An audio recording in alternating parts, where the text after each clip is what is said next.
Welcome to Earth and body Ecosystems. Yeah, so today we have something a little different, but it's still along the lines of bodies and ecosystems.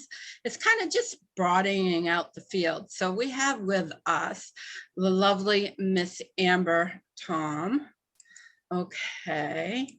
And she is a author, a teacher, and a paranormal investigator. And I kind of want her to tell us about herself a little bit because she really has had a unique journey to get to where she is today. And I met her on one of my own unique journeys. That's how I met this lovely soul. And we sat down and had a conversation like we had known each other forever, just kind of like what happened with me and Joyce. So take it away, Amber, and let us know. Give us your bio. Give us your story. So you want my long bio? Well, sure. Okay. All right. Well, I am Amber Tawn. I'll give you like who I am. I'm the author of The Art of Cosmic Creation. This is a channeled book that I wrote from this being. This is a picture of the being or the technology that they used to speak to me. And in the book, I have an actual picture. I was sitting in my office at work and I was seeing something and I was like, am I really seeing this? Am I really getting information? So I picked up my camera. I heard something in my head, like take a picture, and I did. And this is the actual photo. And I saw it exactly where I saw it over the light up above. And they said, this will be the cover of the book that we're going to tell you to write down. And so I sat down and I wrote it down. And this is the book. This is the result. And it does have to do with Earth. We'll get into that after, I'm sure. But my bio is, oh my goodness. Basically, my story is that I always felt that I needed to learn something, some information that was missing. I was never satisfied with what I was given or what was out there. I was always constantly looking. I knew that there was something unknown. There was some missing puzzle piece that I had to get. So literally I went out there and I studied as many things as I could study. And that is how we met. So yes, I studied yoga. You know, I lived in India in an ashram. I did meditation. I did teacher trainings. I actually taught a couple of teacher trainings. I did Goddess to the Core with Sierra Bender, and that is where we met at Kripalu. And then I worked with her. I taught boot camp for goddesses teens. After many years of doing that and yoga, I'm also a teacher, a regular teacher. I was still looking for something, and I was always into tarot, and I read tarot professionally at that time. And I studied transformational coaching, and I studied breakthrough shadow coaching with Debbie Ford, and just like a million things. But the whole point was I was constantly looking outside of myself for something, for that missing piece, until one day I found out that the missing piece was within me, that I had to go silent and go within. And that's when I found out that I was a channel, and that I received this information that's here. And I really kind of found out who I was. So I would say that's my bio. If you want anything to add, or you want to ask any questions. No, I think I appreciate that. I think that's a really good, and yeah, I love your background, and I love that where your faith came from and how you have worked that into more of a mystical type tradition. Would you mind speaking about that a little bit? When you say my faith, do you mean like my faith now, or like my faith then? What you were raised, the faith you were raised in? Yeah. Oh, yeah.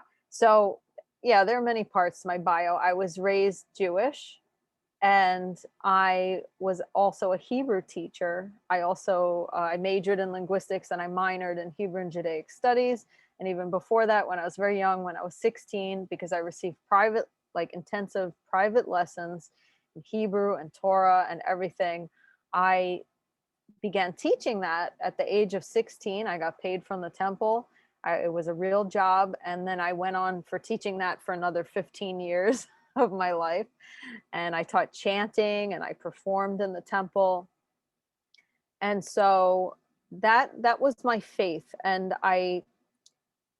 there was a connection to the chanting. That's what I really loved about my culture and about my faith, was that this chanting, the sound, I was very much attracted to that. And so it kind of came naturally to me, you know, that I could chant because there was just something about it.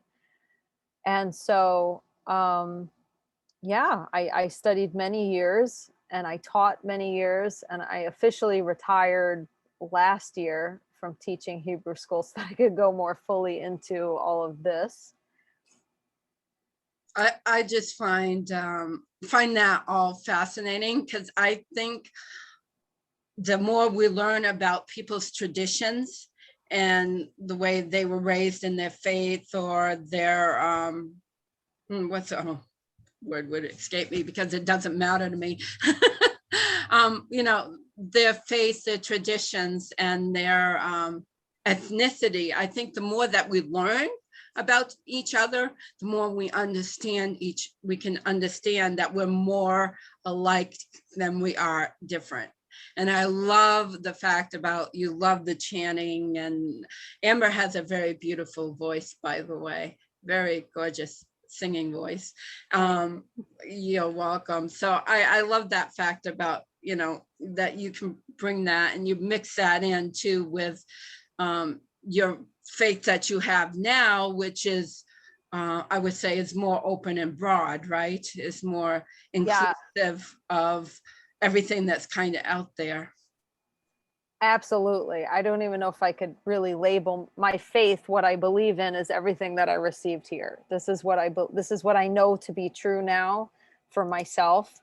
And it does include everything. The message is that we're all here to expand the collective consciousness, and that we're all born into, at least in this reality, this physical reality here on earth, that we're all born into the kind of separate I and me, which is just an illusion. And we're born into these different perspectives so that we can, expand our consciousness. Because if we were all one great consciousness, there would be nothing to expand. But if we can see from so many different billions of perspectives, we can grow together and expand so that everyone's path and faith is correct. So how would you describe your faith right now, Amber? It's hard for me really to describe it because it doesn't really have a name or a label, but I would say that I guess I should just try to describe to you what it all is, what it all says. Basically, I'm going to show you something from my book, because there's a little diagram that I actually talked about today on Facebook. So, all right, so here's the diagram of kind of how I see everything. So there is the infinite. So there's this infinite source consciousness. From this infinite source consciousness, it filters down. And by filtering down, I don't mean like it comes into a container or anything like that. It's like its frequency filters down. From the infinite, it filters down into these massive pools of consciousness. And when I say massive pool of consciousness, what they showed me was like a great ocean. And there are different ones. This is called the guiding self. It's the part of us that is the intermediary between the infinite and the partial self, the part of us that is in this reality at this moment. Amber. It's mediating between me, Amber, and the infinite. So basically there's this vast pool of consciousness. This pool of consciousness, one little tendril, one little part of it, like a slinky they showed me, is this coil of consciousness is kind of expanded down and anchored by the ego, the I and me, into, in this case, a physical vessel. Now, this massive consciousness filters down into many different vessels in many different dimensions. Some of them are physical here on Earth, like me, but there are parts of me and you and everyone that are filtering down on different dimensions, on different planets, in different times, your past, present, future. Everything is simultaneous. Your mother, your father, your brother, everything. It is simultaneous. And you're filtering down. So it's like if I'm the infinite and my hand is the guiding self, and then each individual finger is like Heidi, me, Joyce, all of that. It's all part of one thing, but it's just being differentiated, in this case, by frequency. So that is kind of this is kind of a blueprint of what my faith, I don't know if you even call it a faith, is right now, how I see reality. Maybe just call it a belief. A belief, yeah. So when did you first start channeling? Well, I am 40 now, and this first started when I was 38. I began to channel this. And when I began to channel, the thing that actually allowed me to channel was kind of like my filter dropped, because we have this filter of doubt. Like, is this my imagination? Can I really do this? Is this really happening? And when I saw it, excuse me, and I took a picture of it, that's when this filter just dropped. Any inhibitions just dropped, and I was like, go ahead, and all of this started pouring out of me. When it did, I realized through that journey that I had been channeling all along, ever since I was little. And sometimes I couldn't figure something out, or even with my faith, I was asked many times to do sermons in my temple because they liked the way I would speak on things. So how I would prepare for those sermons is I would get a piece of paper and a pen, and I'd write down my question. I have to talk about this. I'm not sure what I'm going to say. And then all of a sudden it would start to come out. And then I would give the speech. Everyone would like it. They wanted me to do another speech. So I realized that I was channeling all along, but I didn't recognize it until I was 38.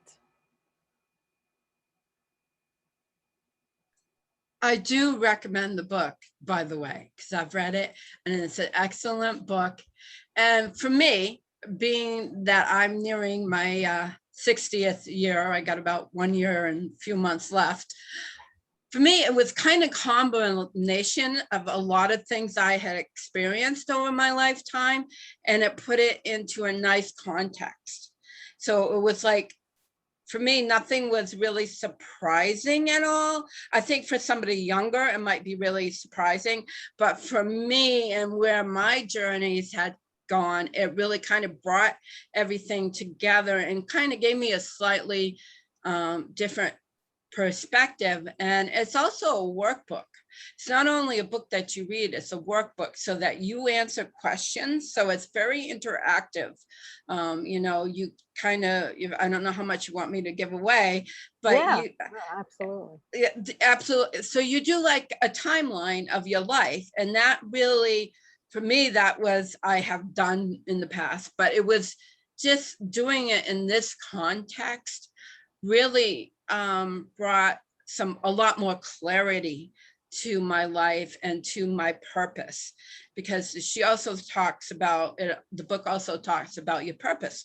What's our purpose here? And I know from back when I went to Kapala, part of my purpose is to speak for the earth, but we are the earth. And so I realized that we have to speak. My speaking is for the interconnectedness of us and the earth and how we are not separate. So I found that solidified that by after reading the book and going through the workshop. Now I feel like I'm getting out to left field a little bit here. So anything more you want to share about your book, and also where people can purchase it? I think that's very important. Yes, you can purchase. I'm going to talk a little bit more about it concerning the earth. The Art of Cosmic Creation. It can be purchased on Amazon. You could get it in print, or you can get it on Kindle. And you can even go to Kindle right now and just look at a sample. You can read the first part of it.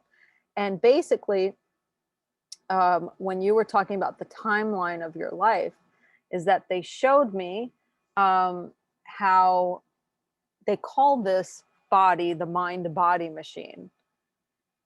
And they call it that because they said that we want you to recognize that this is a vessel that you as a soul, as a consciousness control. This is your mind-body machine.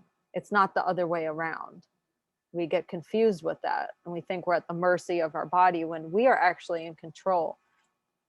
And they also say that we chose each life. We chose the life and the conditions to be born into, because it's kind of like the clay that we chose that we are going to use to shape our masterpiece. That's what they said. So like the texture of the clay, the color of it, everything, that is what we chose. That's our life, our present condition. And so when we're born in this present condition, we get these subconscious beliefs that are programmed into us. And we chose that because they say everything exists on the same continuum. So when you have a certain limiting belief, like, I'll give an example, just like I'm not good enough or whatever it is. On the other side of that is that I am good enough. I am whatever it is that I am. I am this unique, whatever it is. That is actually part of your unique mission here.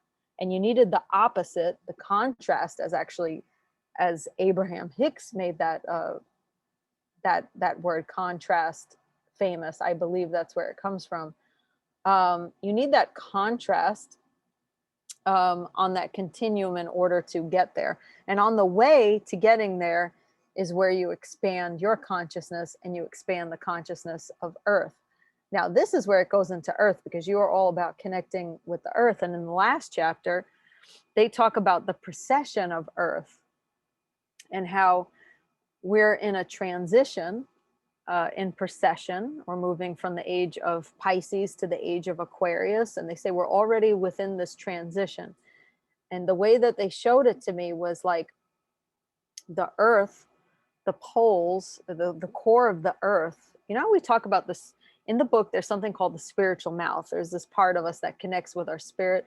Well, there's a part of the Earth that connects with the spirit of Earth, the Earth consciousness, like its core. It aims towards that constellation, and then the vibration of Earth, the frequency of Earth, connects with the frequency of that constellation, and both frequencies come together to make this symphony, this harmony, this new sound, this new song is the way that they describe it to me, the song. And this means that everything on Earth begins to resonate at a new frequency. So along that transition, what we're experiencing now is that things start to break down, and we're seeing a lot of that. But there's also an increased awareness. Like you, there are people that are, realizing different things and moving towards these messages. Like, I need to connect people to the Earth. Like, you don't know why you're getting that, but that's coming from your guiding self. It's part of your unique purpose here. I need to connect people to the Earth. I don't know how, I don't know why, but I know it. And it's part of that shift into, the age of Aquarius, this new song. It's this new state of awareness, and the whole world needs everything that we're bringing through. And so your guides, they told you, okay, I'm going to throw something a little off because of the precession of the equinoxes. Like, I'm really starting to follow. You have too, by the way. You did have too. The truth sidereal astrology. I don't know that much about it, but you're going to know more than me. But yeah. Yeah. So, and in that we have 300 years, actually, something like that, before we actually go into the age of Aquarius. So a lot of like right now they say we're in it, but truthfully, if you go through what truth sidereal, and that's truth sidereal is basically looking, if you look up at the stars, okay, and you see the constellations, that's where they're actually at, because this Western system is actually based on where the stars were 2,000 years ago. But they have moved because the earth has a wobble. And so that caused everything to like come in alignment. So basically in Western, I am a Virgo, but in truth sidereal, I'm a Leo. So it shifts it about a month or so, but there's still another, and then they bring in a fucus. So what I'm talking about here is Western astrology would say we're already in the age of Aquarius, but in truth sidereal, and I believe Vedic, we haven't got there yet, but we're definitely in a transition time. It's definitely because the ages are a lot longer than we realize. So we're definitely in that transition period. And that's why we're seeing so many changes and so much upheaval. So I just wanted to throw that in there because that's one thing I think I believe we need to correct, is lots of things have become out of whack and we need to bring them back to the natural state. And I see that with the astrology, as you know, instead of going with 2,000-year-old charts, we need to go with what above our heads. When the moon is in Virgo, for instance, we want it to be in Virgo, not what it was 2,000 years ago, because we want to know the energies that are right present right now. Right. And with that, yes, with that transition that's happening right now, that we are in a transition, there's going to be this transition period that we're going through right now, is like if you see Earth's consciousness as a collective, it's like attempting to expand, and it has to break through all these old things from the age of Pisces. So it's like fighting with itself, like struggling with itself. And that's where you see all of this, what's happening. But you're also seeing people becoming aware of things like, hey, I never thought of that before. And yeah, you know, why were we doing things in this way? If it's not just with astrology, like with everything, like people are just becoming aware of racism, of gender, of like all different, it's on a mass scale of so many different things. Extraterrestrials, you know, oh, maybe we're not alone. It's just all these ideas, like our minds are being, you know, expanded. And so we're going to go through this transition period where we're going to just like really struggle with this expansion, like a butterfly trying to come through the cocoon, so that when we reach the age of Aquarius, we'll be ready for that vibration. We're preparing ourselves. The earth is preparing itself for that vibration. So when it's moving, as it's moving now in like, I don't know what measurements, not even micrometers, I don't know. Here's the constellation with that frequency. Here's the earth. And they're slowly coming together. Like it will take however many hundreds of years, but it's still slowly coming together. And so that's making a change in the vibration. So do you want to talk about your other experiences? And also let us know where people can purchase your book. Yes, as I said, Amazon. And you can also, I have a YouTube channel, Lavender Moon, that you could visit. I have different things there, and a Facebook group, private Facebook group, Lavender Moon Circle. And I will have a course coming out for this book that will start in September, but I'll begin enrolling in August. So that's interesting. You can ask me on my experiences. I've had a lot of experiences. So if you want to go ahead and ask me some questions, I'll happily answer because I don't even know where to start. I've had lots of experiences. Okay, well, just to expand what you're talking about, I feel like I'm waiting for the rest of the world to catch up with me. Like I've been, I like to say, I've been out on Pluto for a long time, seeing the bigger picture. And I'm just waiting for the rest of the planet to catch up and say, you're looking at things from street level. You got to look up here and look at the bigger picture. You got to expand your awareness, right? So yeah, so with that, I know recently, or maybe not so recently, but I know you've been talking about it recently, put it that way, that you've had experience with what we call UFOs. And but also I can think you've also had paranormal experiences, and there are some people that think the two cross correlate. So You want me to talk on that? Yeah. yes, Yeah. if you would. Okay. So you know me for a long time. So I do talk about a time when I lived in a haunted house, but my view has changed. I do believe that I have had contact, I mean, extraterrestrial contact and contact with UFOs. I'm going to show you guys a picture in a moment because I actually have it. Luckily, I'm able to take pictures a lot. And I believe that because I was having those experiences, I mistook it for haunting, and it wasn't. So, especially since very recently, like within the last couple of weeks, I read Dolores Cannon's book, The Custodians.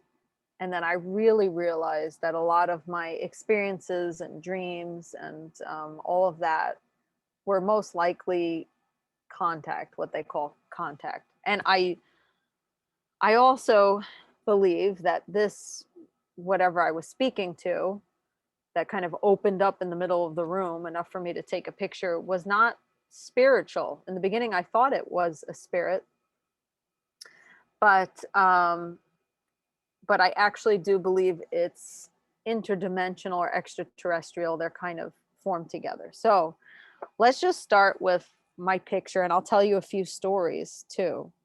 So a couple weeks ago, I saw a UFO. It was just out on the street. And I do have this posted in my Facebook group and on my YouTube channel community posts so that you can actually see it better, because I'm sorry, this is on my phone. But here it was in the sky. Let me see if you could see that. It was in the sky. There we go. And I'm sorry this is on a phone, but I have it, the actual photo in other places. And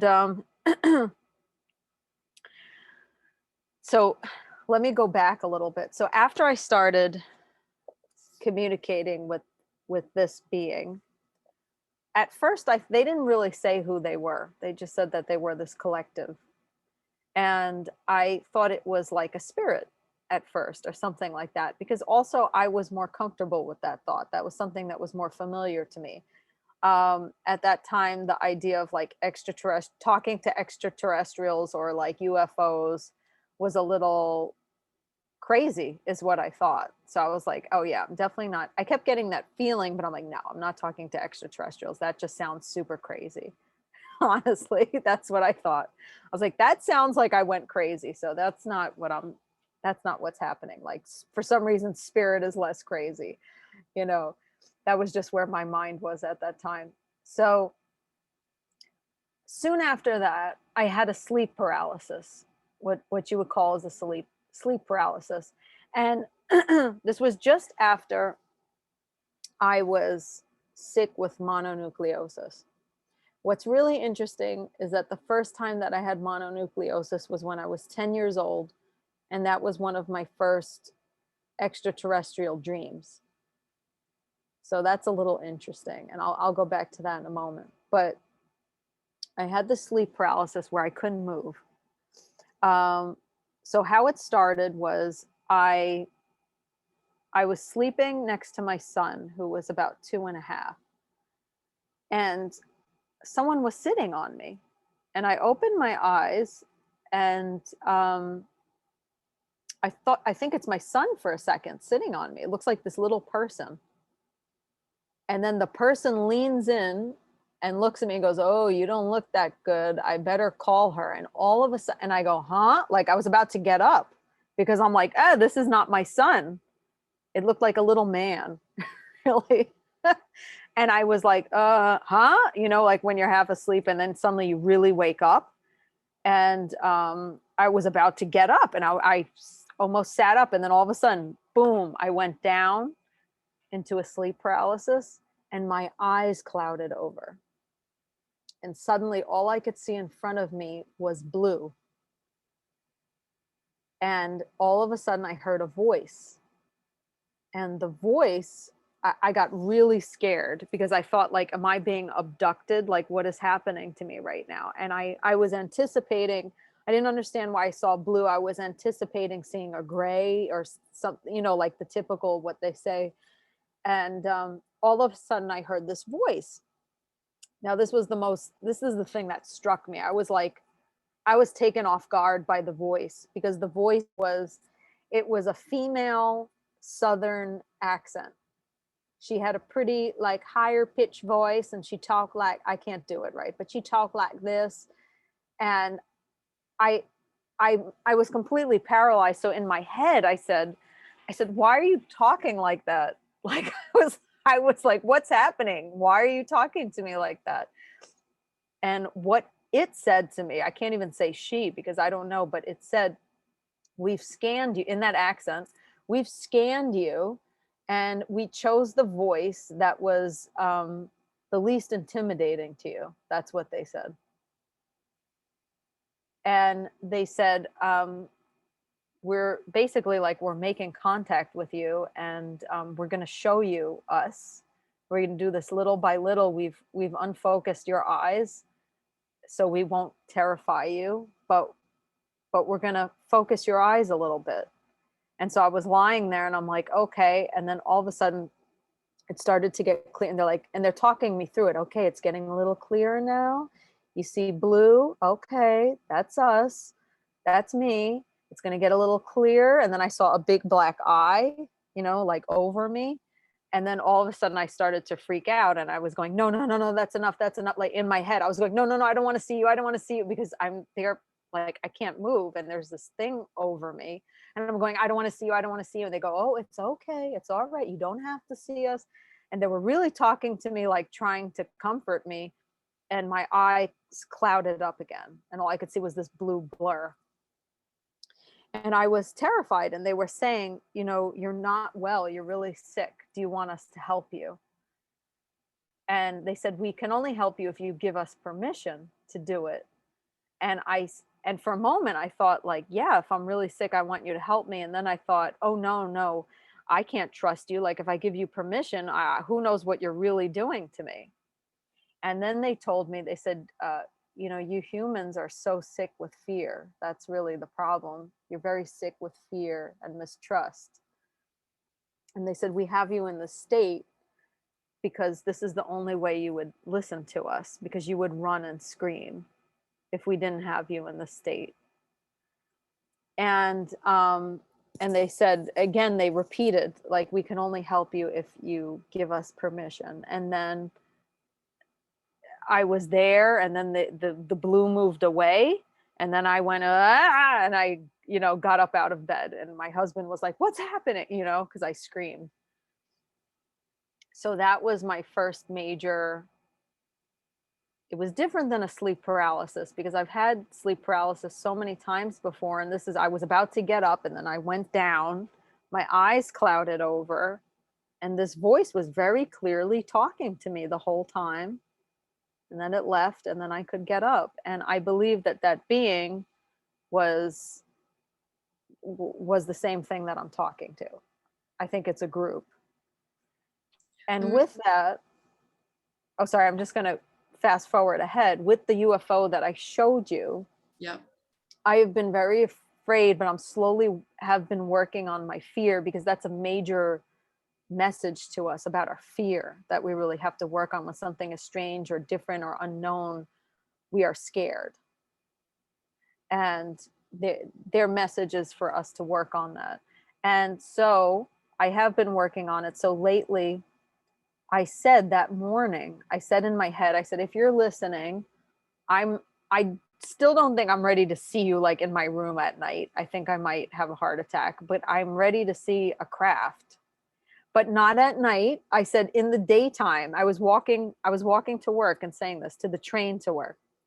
And I said, I can see you in the middle of the day where there's a lot of people and I'm safe and I see you. Let's start there. So that very same day on the way home from work, I'm coming on the train. I see this light in the sky and it's going along with the train. And that's when I saw it. That's when I took a picture, and I do have video too, which I actually have to get up on YouTube. But I took video and pictures of that craft. And that would be a major coincidence, like 1 in a billion or zillion, for me to say, okay, I'm ready to see a spacecraft. And then I see this UFO object the same day. I don't think it's a coincidence. It was like, okay, here we are. Well, there's a lot of cultures that speak of the star nations and the star people. And they had a lot of interactions with them. This goes back through antiquity. Yeah, don't try to say that word, Heidi. Goes back to ancient times. And so, yeah, most definitely. I've had some experiences of meeting like the star nations, but not the way you have. That would have really, I think I would have been really freaked out with the sleep free. That would have been very difficult for me. But so I have to almost be in a totally altered state where I am open to that, if you know what I mean. When I've been in ceremony, that's when I've had experiences with the star nations. And in fact, my memory was triggered about that just recently, about one of those experiences. And I would say that there are some that are working for us, and then I believe there's some that are working against us. And again, that's that bifurcation that we're going through right now, that, we got, on one hand, we're awakening, and on the other hand, everything's crumbling down.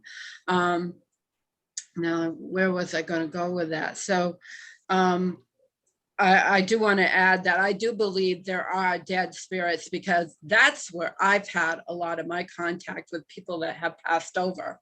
Also, and I know there are definitely spirits. Yeah. So I don't want people to think that I'm just saying my experience. Your experience is a lot of the paranormal things you were experienced. Like mine, I can verify, because I found out later these people had actually passed over, and I was talking, like one of the first people they talked to, and they didn't realize they had actually passed yet.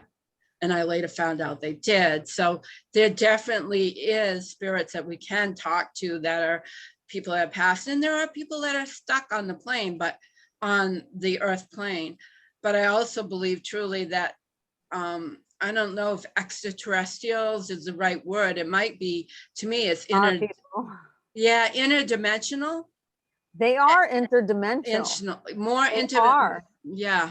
And there is some, and I'm kind of one that believes, we hear all these stories of Bigfoot, Sasquatch, and I believe that definitely they could be interdimensional, because so many credible people have seen them and eyewitnessed them, but yet they find there's no remains or anything like that. So to me, that would be a classic example of an interdimensional. They can appear in our dimension, but they don't actually, but they can move out of our dimension also. Yes, absolutely.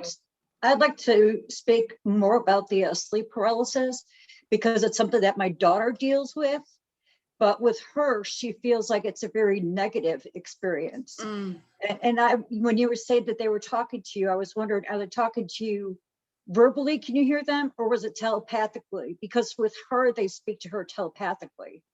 It was telepathically. It was hard for me to discern, really. The voice was so loud and clear that I Mm. wasn't sure if I was hearing it or it was talking into my head. It was the first time I had ever experienced something like that, but I was able to talk to them from my mind and they were answering me. But I will tell you that I had many sleep paralysis um, events that happened to me between the ages of, I would say, 10, 11, and 12 Wow. that were intense. There was nothing talking to me, and I was very scared, and I was sure that it was negative when I was a Well, child. well, she said she can feel that it's negative, and it's weird because she never experienced this before. She was dating a guy from Saudi Arabia, and he had sleep paralysis, and she would like try to go down in, because he would sleep on the couch and she would sleep in the bed.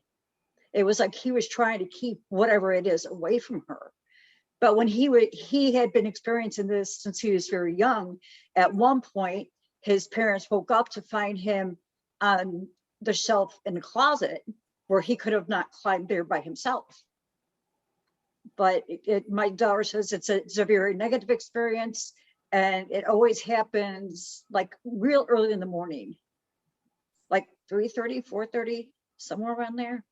Yeah, that's usually about the time when I would wake up, where I would think that I had just gone through an experience, and so I was done, and I was waking up 3:30, 4 a.m. And then she was just telling me the other day she had an episode, and she was saying she could hear a dryer, and it sounded like somebody put a bunch of towels in with like a Oh, dog chain. okay. Well, let me tell you something. This is something that I have talked about on my channel. Um, okay, well, your daughter is definitely having contact. I will tell you that. And I don't believe that it's negative. Um, and I thought it was negative my whole life until recently. I realized that it wasn't. And I'll talk about that. But in one of my most recent experiences with a sleep paralysis, I was I was in my bed, and this was more recent. I would say this was what could it have been, a month ago, maybe a month ago. I was sleeping, and all of a sudden, I saw someone walk into my room, and it was like an old friend of my mother walked into my room, and I said, "Oh," it was real. Like it seemed like I was in my bed, and I'm like, I must be lucid dreaming because there's no way that that woman could be in here. But she was dressed in scrubs like a nurse, and she was holding something that looked like a microphone. When I read more recently from Dolores Cannon, she said that sometimes our subconscious can like color things different.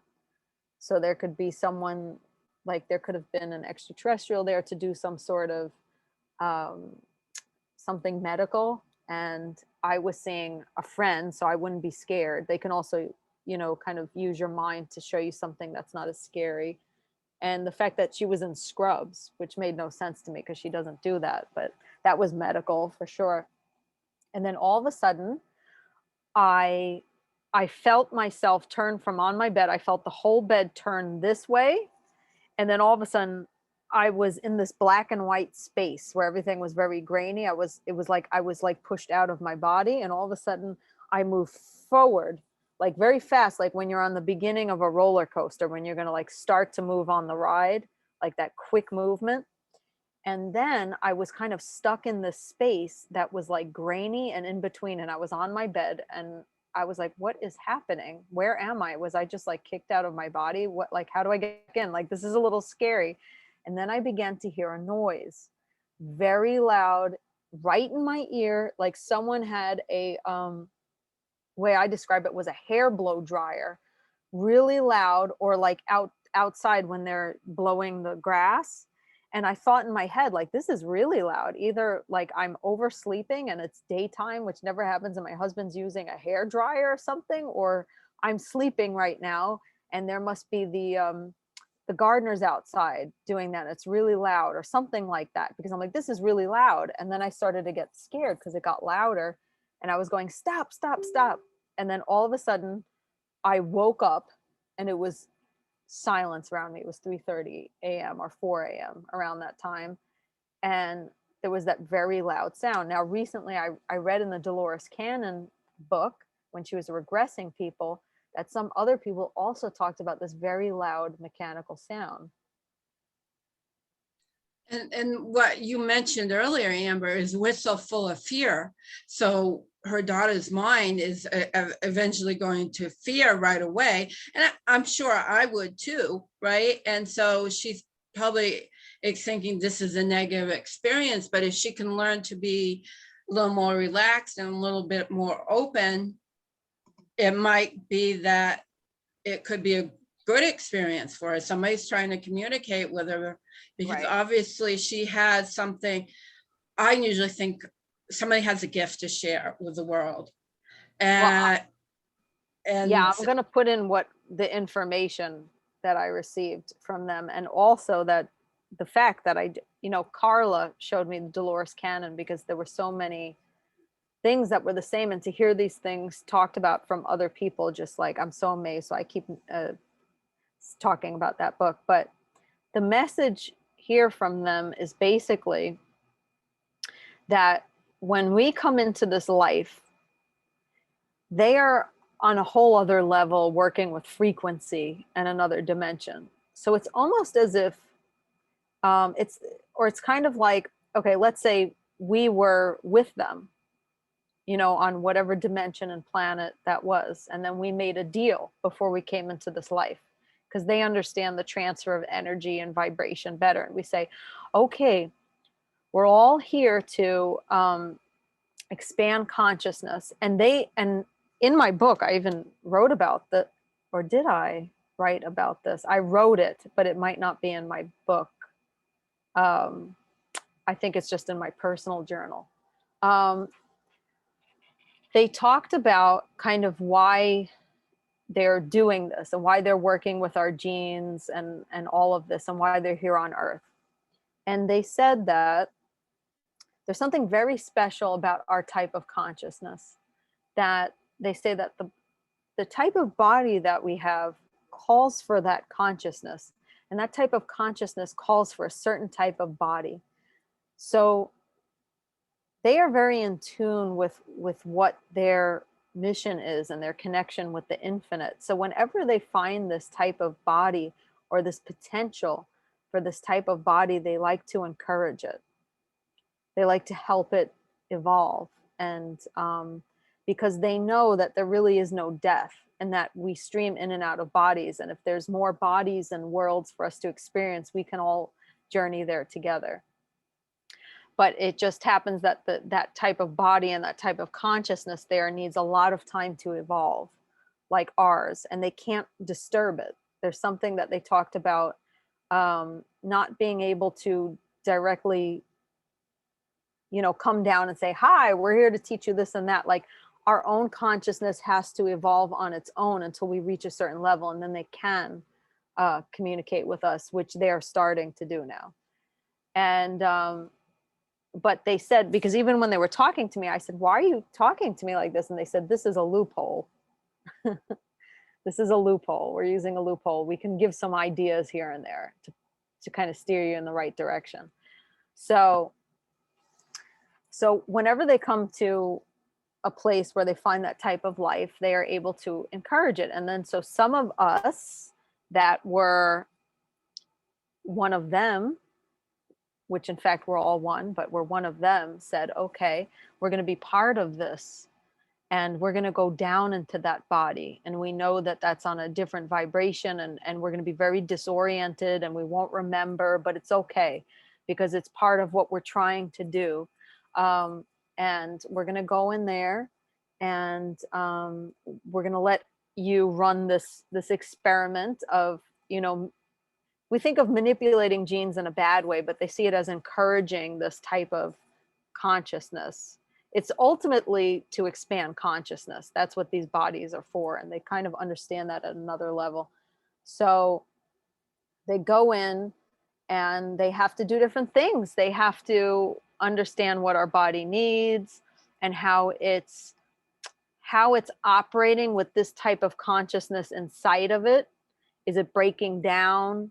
Is it doing this? And sometimes they have to make adjustments, but they have to do it in a way that we won't be conscious and it won't disturb our evolution here on earth, like because they don't want to tamper with what we can create ourselves with our own creativity without their interference. But many of us are souls that were part of their world, and we made this deal to come in here and do this. So it feels like someone's abducting me, but meanwhile I made this deal with you and you found me here because I'm emitting the same frequency or something like that. And I made a deal with you, and I believe in this work, but yet right now I forgot. I have amnesia.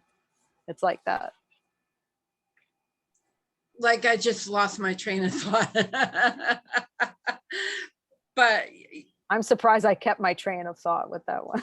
that was very beautiful, by the way. But I believe, yeah, we all have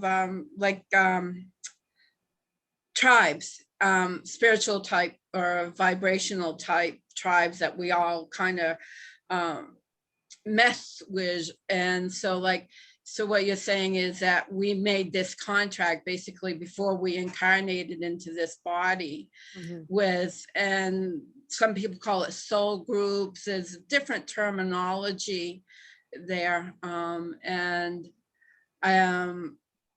Yeah, I get kind of in with somebody messing. I don't want anybody messing with my genes because I believe I'm a powerful earth human and I have the greatest potential. So I don't want anybody messing with me because of my potential of the earth, embodied earth human is so great. And I think we've been dumbed down to a certain extent so that we don't even realize our full potential. So if that helps awaken somebody to their inherent potential that we are already born or incarnated with, then I'm all for it. Let's expand, because I believe the more we have, the more consciousness is expanded, the better it is for the planet and for all humans, because I believe an expanded consciousness cannot hate. You cannot, I just don't think it's in a true expanded being to hate or want to go to war or to manipulate or to dominate. I believe when there's consciousness, the more expanded we are, the more open we are, the more caring, the more compassionate, the more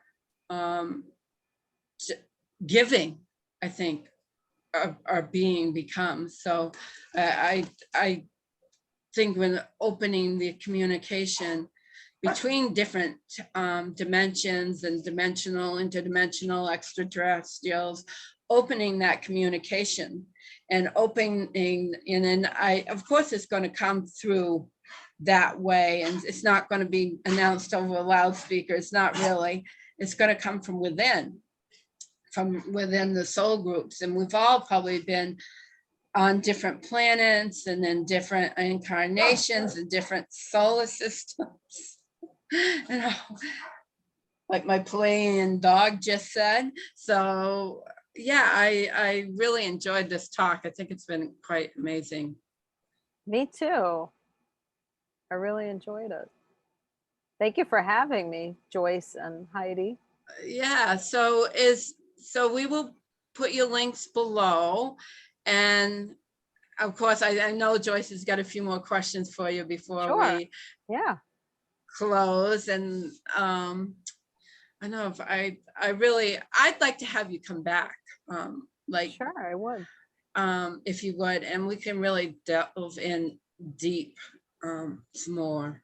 Well, what I'm thinking too, because of the topic especially with the sleep paralysis, I don't wonder how many people are out there having this experience and they're not sure why they're having it or what it is. Maybe we could even open up the chat. So if there's people who have questions, then they could ask her, maybe get some answers. Like do a alive through Zoom. Right, right. Right. With the chat. Yeah, I do have one more question for you, Amber. Have you found a way to make these episodes stop? Well,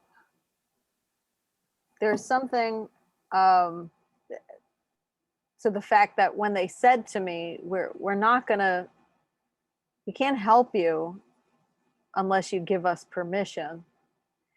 If you really say, I want to stop, I want out of this, I don't want to be a part of this, they'll stop. They'll stop. I really, truly, I know that. They'll stop. But it's also important to remember that, you did want to be a part of it at some time. You said, yeah, I'm going to, because you were one of them. And you can also start by, if you are going through this, you can start by next time you have sleep paralysis, just try to relax and in your mind, try to communicate. Say, I would like to communicate with you. I'm really scared right now, but I know that there's a reason for this. Could we try to communicate in a way that maybe won't scare me so much? And see what happens. And you might get a beautiful message like the message that I got. Although I was so terrified in the moment, I felt that they really, truly were trying to help me. And then I thought to myself, well, when I had my first sleep paralysis and that scary dream when I was 10 and I had mono, maybe they were trying to help me then too, and I misunderstood. Well, see, with her, she didn't start having sleep paralysis until she was with Solomon, her boyfriend. And then that's when it started. So she was already an adult at the time when it started with her. With Solomon, he's been having it since he was a child. That's interesting. Now it can be a few couple of different things. It could be that she did have those experiences and she couldn't remember. I mean, she doesn't mean she had a sleep paralysis, but she could have had some strange dreams and she actually was doing that. And then maybe she volunteered to do a different kind of work that involved the sleep paralysis because there needed to be this certain state. And she was going to come together and meet another being that was, her friend from this other life, and they were going to do this together. And, there's a lot that could be happening. It's not necessarily bad, but if it's still happening and she's still together with this person, they could explore it together or not. But if it's still happening, he's back in Saudi Arabia. They still talk, but he's in Saudi Arabia now because he was an exchange student. Oh, okay. But they still are talking. They still talk. What I was thinking. And how old is she? How old is she? She's going to be 30 next month in July. Okay. And I believe he's, I want to say he's like about 2 years older than she is. How old was she when it started? Wow, tough question. Like I said, she's going to be 30, so mid-20s, maybe. Let's see, she's been down here for 3 years now. So I would say probably early to mid-20s. Okay. Yeah. What I was getting intuiting that he may have triggered, like you said, that she may have had a contract about this and he was part of it, and it triggered something in her or opened something in her where she had like a memory, that she had this, she was agreed to do this because I've said, I know that I'm supposed to have more experience, but I said, no, I can't handle all of that right now. But I do get intuitive messages. So, yeah, they'll communicate like that too. Like I've said, I can't see you. I can't see you. Right. I can see a craft in daytime, and they showed it to me. I can see an orb, and they showed it to me. Right. And I can hear you, but I don't need to see you. But I'm really getting that message that he helped trigger a memory in her, what would you call it, the soul oversoul, the higher soul, a memory for her. And it might have been part of what, and she's just got to learn to relax and figure this out and read some books, you know, that like, she's done research on it. That's how she found out what it was. right. The term sleep paralysis. It's very common in contactees, very common. I've heard of it quite often. So definitely. Yeah. It could also be like when we do contracts to do things at certain ages.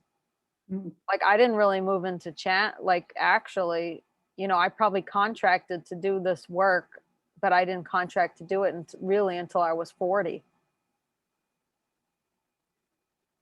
So Everything in its right time. all right. She might have not been ready for it before she was in her mid-20s for whatever reason.